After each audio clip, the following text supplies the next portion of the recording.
My dear student, we are going to discuss structure of atom. आज हम structure of atom discuss करेंगे। Quantum number. Quantum number give correct information of electron present in atom. तो atom में electron कहाँ present, इसकी correct information quantum number से मिलती है। करेक्ट जानकारी क्वांटम नंबर से मिलती है। The correct information of particular electron given by 4 quantum number. These are following types. तो करेक्ट इन्फॉर्मेशन जो मिलती है इलेक्ट्रॉन की, वो 4 क्वांटम नंबर से मिलती है। 4 क्वांटम नंबर आपकी इलेक्ट्रॉन की करेक्ट इन्फॉर्मेशन देती हैं।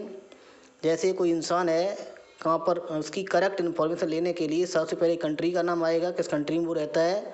उसके बाद स्टेट का नाम आएगा, किस स्टेट में रहता है। उसके बाद आपका डिस्ट्रिक्ट का नाम आएगा, किस डिस्ट्रिक्ट, उस स्टेट में कौन सी डिस्ट्रिक्ट है, इसमें रहता है। उसके बाद थाना क्षेत्र का नाम आएगा, किस थाने के क्षेत्र में वो आता है। उसके बाद उसके गांव या मोहल्ले का नाम आएगा। मोहल्ले के बाद उसके गली या हाउस नंबर आएगा। उसके बाद आप उस इंसान से मिल सकते हैं या कोई लेटर भेज सकते हैं। तो इन बातों की आवश्यकता पड़ती किसी इंसान की करेक्ट इन्फॉर्मेशन के लिए। उसी प्रकार से एटम में करेक्ट इन्फॉर्मेशन, इलेक्ट्रॉन कहाँ पर प्रेजेंट है, इसकी जानकारी के लिए 4 क्वांटम नंबर की आवश्यकता पड़ती है। Principal quantum number it represent small n. The principal quantum number tells us about the orbit of cell, size और energy of orbital। तो क्वांटम नंबर है, प्रिंसिपल क्वांटम नंबर है, वो आपकी ये बताती है कि इलेक्ट्रॉन आपका सेल या ऑर्बिट में है और उसकी साइज सेल की क्या है और उस ऑर्बिट की क्या एनर्जी है। तो एनर्जी को भी बताती है। जैसे n=1 यानी फर्स्ट सेल है, उसे k से डिपेंड करते हैं। उसी प्रकार सेकंड सेल को l से, थर्ड सेल को m से और फोर्थ सेल को n से रिप्रेजेंट करती है। तो ये प्रिंसिपल क्वांटम नंबर सेल या ऑर्बिट की जानकारी देती है और यही बताती है इसकी एनर्जी क्या है सेल की और साइज सेल का कितना है। ये सब जानकारी मिलती है प्रिंसिपल क्वांटम नंबर द्वारा। Azimuthal quantum number represent small L. It also known as orbital angular moment। Subsidiary quantum number इसके नाम और हैं। ऑर्बिटल एंगुलर मोमेंट ही कह सकते हैं, सब्सिडरी क्वांटम नंबर हम इसको कह सकते हैं। It define the 3 dimensional shape of the orbital for a given value of n l can have n values. तो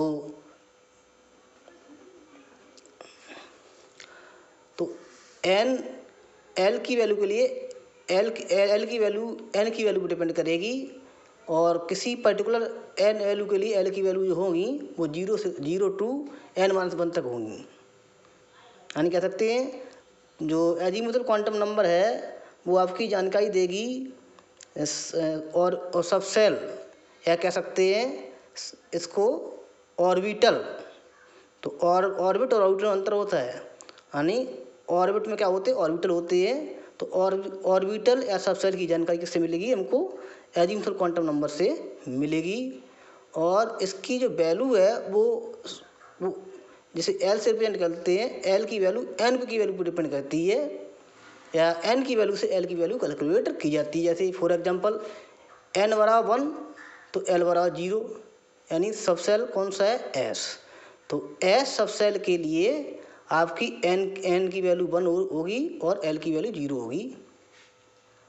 इसी प्रकार से n=2 तो l इसमें 0 होगा और 1 और सब सेल एस पी। भाई एन आपका सेकंड सेल है, सेकंड ऑर्बिट है, इसमें 2 ऑर्बिटल होंगे एस और पी। तो एस के लिए l 0 है और पी के लिए 1 है। तो यहाँ पर सब सेल एस पी आ गए। तो एल की वैल्यू एस के लिए 0 है और एम के लिए कितनी है, सॉरी पी के लिए कितनी है, एल की वैल्यू 1 है। तो l=3 इसी प्रकार से, सॉरी n=3 l=0 1 3 तो 3 वैल्यू आ जाएंगी।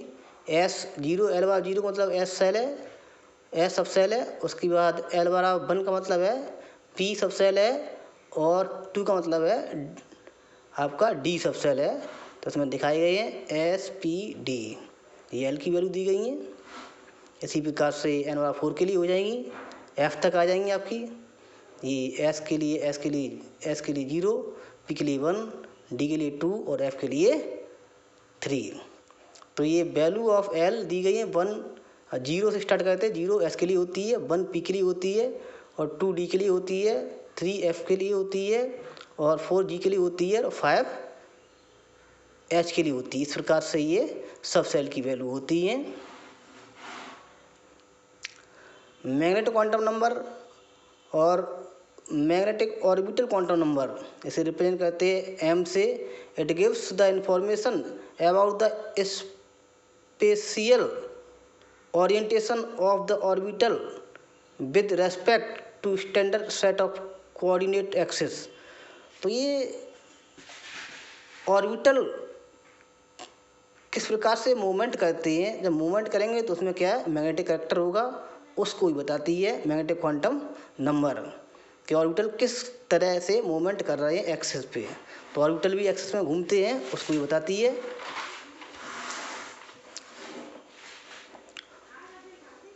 For each value of l values of m are plus minus 1। तो प्रत्येक वैल्यू के लिए जो एल की है, प्रत्येक एल वैल्यू के लिए एम की वैल्यू होगी प्लस माइनस 1। या कह सकते हैं एम की वैल्यू एल की वैल्यू पर डिपेंड करेगी।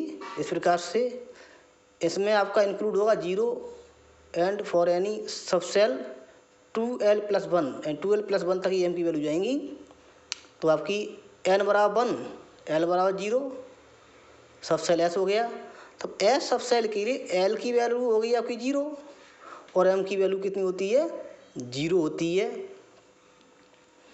अब n बराबर 2 आ गया, सब सेल इसमें 2 होंगे, एक की वैल्यू 0 की 1 होगी, यानी एस के लिए 0 और पी के लिए 1। एस के लिए एल की वैल्यू 0, एम की वैल्यू 0, इसी प्रकार पी के लिए 1। अब पी की एम की वैल्यू को कैसे देखेंगे, तो एम की वैल्यू 3 सेल होते हैं, सॉरी 3 ऑर्बिटल होते हैं। तो 3 ऑर्बिटल को सबसे मिडिल में ऑर्बिटल होगा उसके लिए 0 लिखेंगे, उसके बाद आगे वाले ऑर्बिटल के लिए -1 और प्लस पी सी वाले के लिए +1। इस प्रकार से हम बढ़ाते हैं वैल्यू। तो इसके लिए एम की वैल्यू हो गई, इसके एस पी के लिए -1, 0 और +1, जबकि एस के लिए 0 ही। इसी प्रकार से n 3, तो उसमें 3 ऑर्बिटल होंगे, 3 सब सेल होंगे, एक एस, एक पी, एक डी। तो एस के लिए l बराबर 0, m बराबर 0 और आपकी एल के लिए और आपकी पी के लिए l बराबर 0 और m बराबर, इस वाले के लिए -1, इस वाले के लिए 0, इस वाले के लिए +1।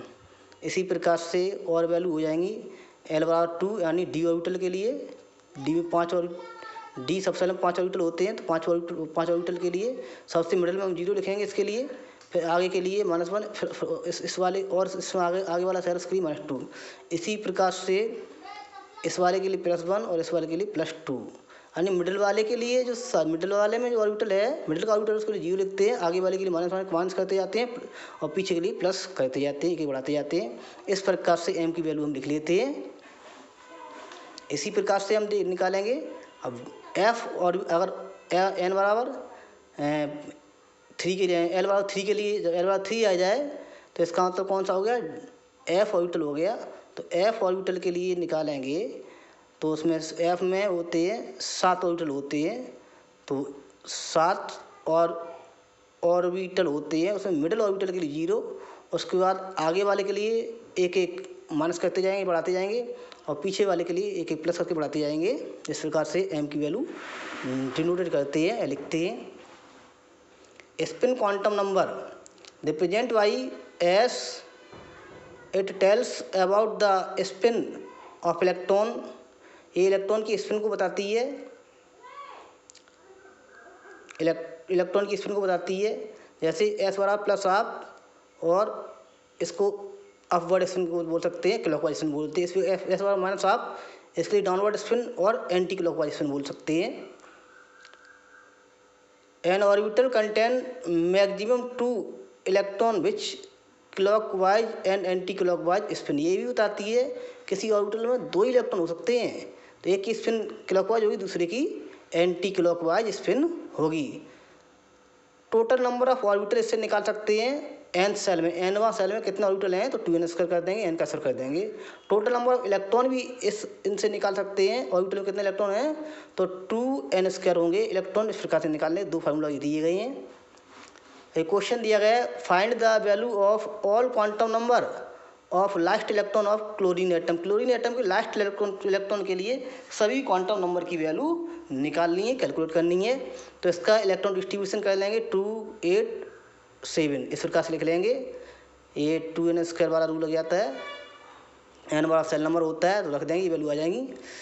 इससे का इलेक्ट्रॉन कॉन्फ़िगरेशन लिखेंगे। सबसे लास्ट इलेक्ट्रॉन पूछिए, तो लास्ट इलेक्ट्रॉन आपका इसमें होगा बैलेंस सेल में या लास्ट वाले सेल में होगा। तो इस प्रकार से लास्ट वाले सेल का हम इलेक्ट्रॉन कॉन्फ़िगरेशन लिख लेंगे। अब इलेक्ट्रॉन कॉन्फ़िगरेशन में इलेक्ट्रॉन इस वाले p में होगा, तो p में लास्ट इलेक्ट्रॉन होगा, तो p सब सेल हम सब सेल बना लेंगे। तो p सब सेल में बनाने के बाद n बराबर, तो यहाँ से आपका प्रिंसिपल क्वांटम नंबर 3 आ गया, सेल के अकॉर्डिंग 1 2 3 है, इसलिए n बराबर 3 आ गया। और l की वैल्यू p के लिए 2 होती है, ये पहले बता ही दिया है। उसके बाद ये सब सेल बन गया, सब सेल बना लिया। अब सब सेल में m की वैल्यू हम मिडिल से लिखना स्टार्ट करेंगे, तो मिडिल में 0, उसके बाद इसकी आगे वाली -1 और प्लस पीछे वाले ऑर्बिटल के लिए +1। उसके बाद हम लास्ट इलेक्ट्रॉन हुंड के रूल के अकॉर्डिंग इलेक्ट्रॉन फिल करेंगे। सबसे पहले एक इलेक्ट्रॉन भरेंगे, तो एक इलेक्ट्रॉन पहले ये, फिर ये, फिर ये, उसके बाद पेयरिंग होगी, एक पेयरिंग उसके बाद ये, यानी लास्ट इलेक्ट्रॉन आपका ये है। यानी मिडिल वाले ऑर्बिटल में लास्ट इलेक्ट्रॉन आया है जिसकी स्पिन डाउनवर्ड है, इसलिए m बराबर 0 लिख दिया कि मिडिल वाले ऑर्बिटल के लिए m की वैल्यू 0 होती है। और s डाउनवर्ड है, इसलिए एंटी क्लॉकवाइज है, इसलिए -12। Thank you for watching.